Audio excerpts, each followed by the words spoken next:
E foi onde eu comecei a minha jornada musical, porque eu sou músico, né, compositor, como você, né, e sempre trabalhei com música, né.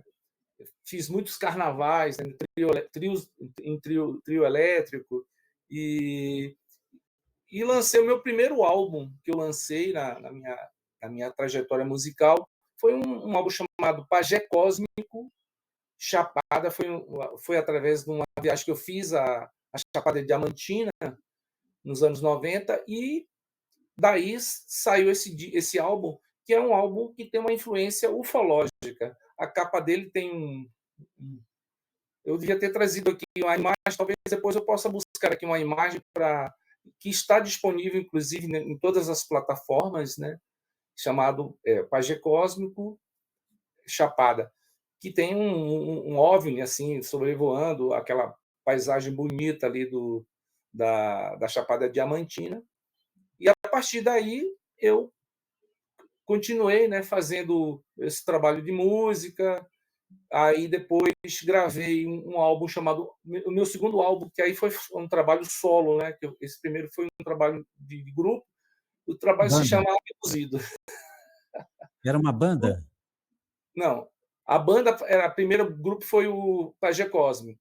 Certo. O segundo eu lancei solo como Dinho Nunes e o título se chama Abduzido. Já Abduzido. uma temática, né, que está disponível também nas plataformas, né, no Spotify, no Você, Deezer. em todos os seus trabalhos artísticos, você sempre flertou com o contato alienígena. Com a ufologia, exatamente. Porque a ufologia faz parte da minha vida, né. Então, assim, antes de eu lançar esses álbuns, eu sempre participei de muitos congressos em Salvador, com o grupo CEAS, que era um grupo ativo na época, nos anos 90, e o grupo fazia muitos congressos na cidade trazendo muitos ufólogos mundialmente famosos, né? E a Sim. partir daí eu inclusive cantava também, né? Fazia as apresentações quando terminava a conferência. Sempre Ana Santos, que era presidente do órgão, uma pessoa que eu aprendi muito com ela, a minha professora, né, de ufologia, a minha professora mor de ufologia. Então eu cantava nos congressos e a partir daí eu fui aprendendo. E eu acho assim, o que a gente aprende, se a gente não passar isso à frente, vira um conhecimento morto, né? Então a gente tem que estar É. sempre distribuindo, sempre compartilhando com as pessoas. Então a partir daí eu coloquei na música e em 2020 eu fiz o meu primeiro o canal OVNIs e Abduzidos, falando exclusivamente desse assunto, né, de Sim. ufologia. Vamos agradecer aqui a Zenaide Nascimento, ela fez um super sticker, gaitinha encantada, para agradecer a Zenaide que colaborou impulsionando a nossa live. Você que chegou agora, muito obrigado pela sua audiência, de coração. Já deixa aí, se você puder, vai nos ajudar muito, o teu like, o teu joinha, o teu gostei, para impulsionar, catapultar a nossa nave-mãe no espaço aqui. Vamos chegar mais longe com o teu apoio. E vamos ouvir, Dinho, você contar tudo para nós. Ok. Derramar no tapete como é que foi desde o início essa história do teu contato, do teu despertar, o início da tua percepção pela não localidade, a inspiração para esse livro. Nós queremos saber de tudo, desde o início, por favor. Ok. Bom, começo como eu falei, né, comecei por esses 2 álbuns, e em Salvador, na ocasião, quando eu participava desses congressos, eu tive uma vivência, um contato visual e um contato extrafísico, que depois é que eu vim saber que era um contato extrafísico com entidades extraterrestres, que na verdade eu ainda estava começando, né, estava aprendendo. Então, uma certa vez eu tive um contato visual da sacada do meu apartamento. Eu vi isso era de dia, né, uma luz assim, brilhante lá no céu, e aquilo ali. Fiquei intrigado, aí chamei a minha mãe para poder testemunhar juntamente comigo. Aí, na certa ocasião, quando eu disse no tempo que eu fui chamá-la para ela presenciar, o negócio sumiu. Isso acontece, né, com algumas pessoas, né, eu fiquei: "Puxa, que coisa", eu fiquei antes eu fiquei acho que uns 5 minutos vendo aquilo ali, quando eu a chamei, o negócio sumiu. Muito estranho. E, coincidentemente, nessa semana tinha um congresso de ufologia. Aí eu contei essa história para alguns amigos e tal, e coincidentemente conheci uma pessoa que era uma sensitiva, né, que estava ela teve apareceu no canal na Band, no programa Flash, do Amaury Júnior, e eu a encontrei lá no congresso. Na ocasião, eu usava um anel de Atlantis, que era um anel bonito e tal, e aí ela pegou no meu. Ela disse: "Ah, deixa eu ver esse anel". Aí, quando ela pegou, ela disse: "Você foi contatado". Aí eu digo: "Como assim?". Eu não sabia, né. Eu disse: "Não, eu apenas vi um objeto". Ela disse: "Não, mas aconteceu alguma coisa".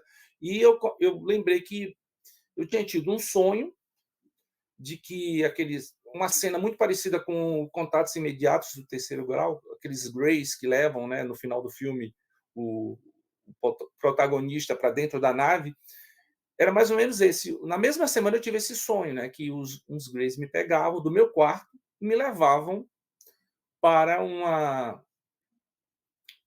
para um local que hoje não existe mais, era o Clube Português, fica no bairro da Pituba, quem é de Salvador sabe, né.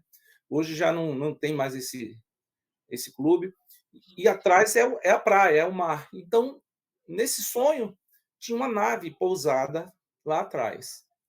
E a partir daí, eu ia juntamente com os seres, com esses seres greys que me levavam, e quando eu chegava lá não tinha só eu, tinha outras pessoas também humanas que estavam lá. E tinha uma rampa, né, assim, na entrada da nave, eu entrava e eu me lembro, isso é uma coisa muito interessante. Eu entrava na nave, quando eu depois eu já me via saindo. Então a memória dentro da nave foi como se fosse apagada. E aí eu perguntava mentalmente para um ser que tinham 2 sentinelas, assim, na porta da nave, né, que era exatamente na rampa, e eu perguntava, assim, se eles estavam fazendo o trabalho, se eles eram bons, e aí ele me respondia de uma maneira muito muito, assim, interessante, que eu não consigo traduzir, não foi por palavras, ele me mandava uma espécie, assim, de a mensagem em bloco. Eu entendia tudo, que eles eram bons, estavam fazendo um trabalho com as pessoas ali. E era uma informação toda, assim, bum. E aí, a partir daí foi que eu tive esse contato depois no congresso e a moça me falou isso.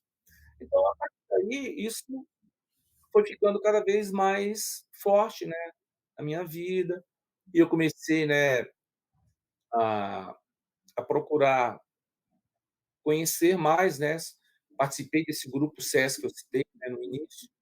E assistia quase todos os domingos tinha uma palestra, então a partir daí eu fui, né, cada vez mais me inteirando desse assunto tão, né, tão rico, né, tão infinito, né, porque sempre há muitas vertentes novas da ufologia. E aí cheguei a um ponto que eu digo: "Eu preciso não ficar com isso guardado para mim", né.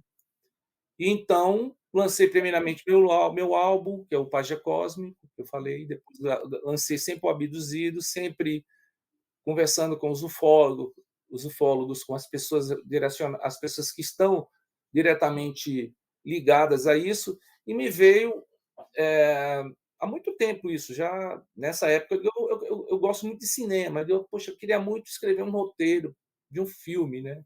Então eu fui tal, fazendo alguma coisa e tal, mas só que cinema é muito caro, né. Sim, Cheguei a essa conclusão que eu digo: "Olha, é melhor fazer um livro, porque aí a coisa vai fluir mais rapidamente". Então eu fiz esse livro, consegui escrever eu tirei do roteiro, eu tinha um roteiro já pronto inclusive, escrevi o roteiro, né, estudei e tal, mas não deu. Antes de começar aquele período, né, de 2020 até 2022, que foi um período difícil da humanidade, eu eu tinha alguns contatos para fazer o filme, mas depois a coisa flopou, como diz, né, então eu